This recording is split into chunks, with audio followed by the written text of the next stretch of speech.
Guys, just finished up my jog. It's been about a week that I had any time to actually come out. But that's a lie. I should be making the effort.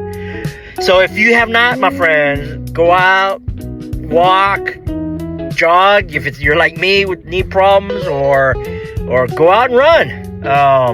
Got to get our miles in. Got to stay healthy, and that's you got to take care of yourself. But anyways, you know me.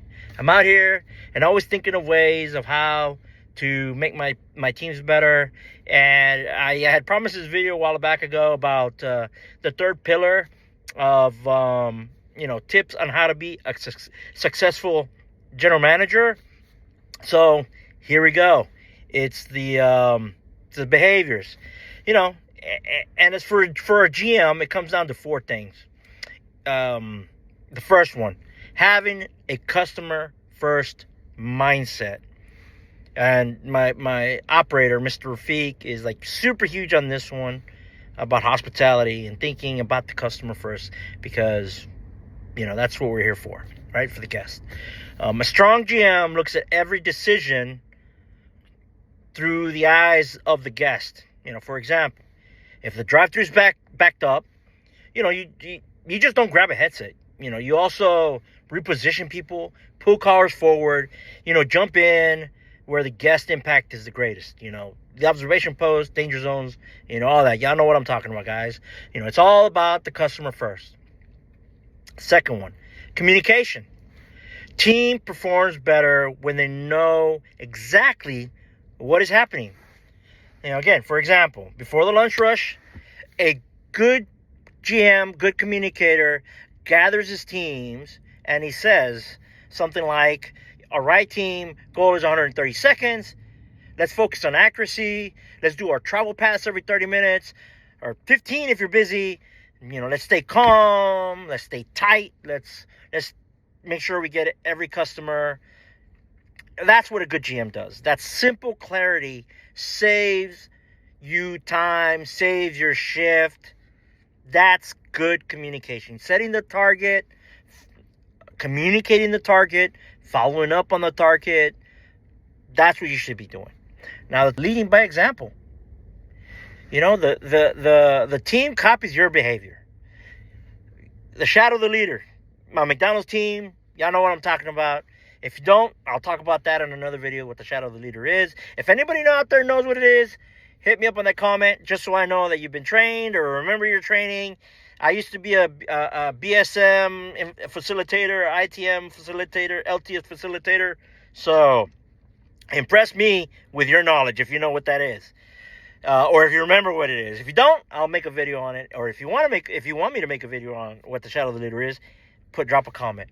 Again, example: if you walk in the lobby and you're out there greeting every guest, your crew will start doing that. And that's a big one that my operator talks about, and I talk about in my one-on-ones with my supervisors, and my supervisors hopefully are talking with their GMs on their patch meetings. We go out there in the lobby, we are the ambassadors. We should be talking to our guests. We're inviting them they're our guests. We're inviting them into our restaurants, and we want them to come back.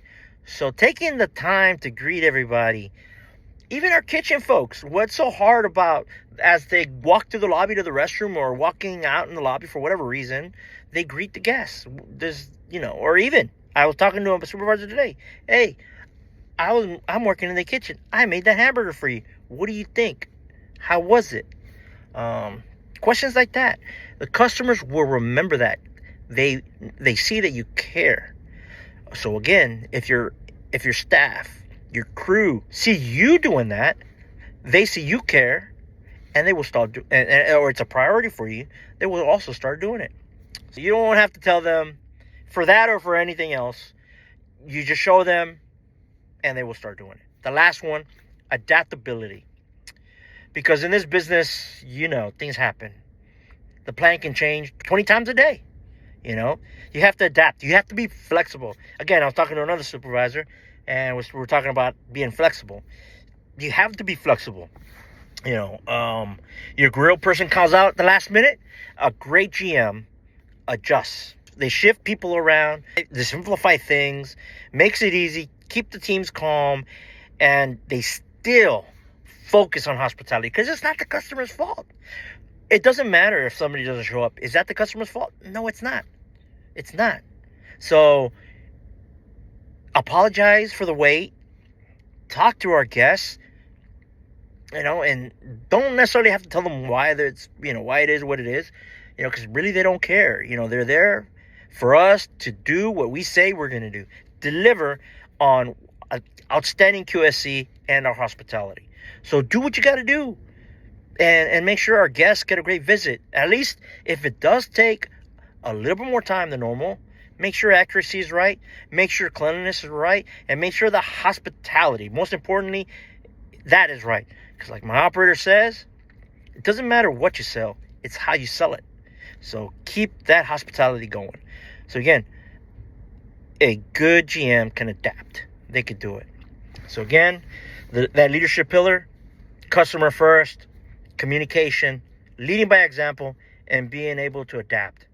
If you leave these every day, you can run any store, any shift, any situation, and do well. Taking from my experience, that's worked for me. I'm letting you know. Hopefully it works for you. If you got any other ones, any other tips, leave a comment. Share it with the rest of the McDonald's family out here. Let's get them all running great shifts. So again, my friends, thank you guys. Drop a comment, like I said, on what you think. Anything else you'd like to see. Have a great night. And my friends, I will see you guys on the next one.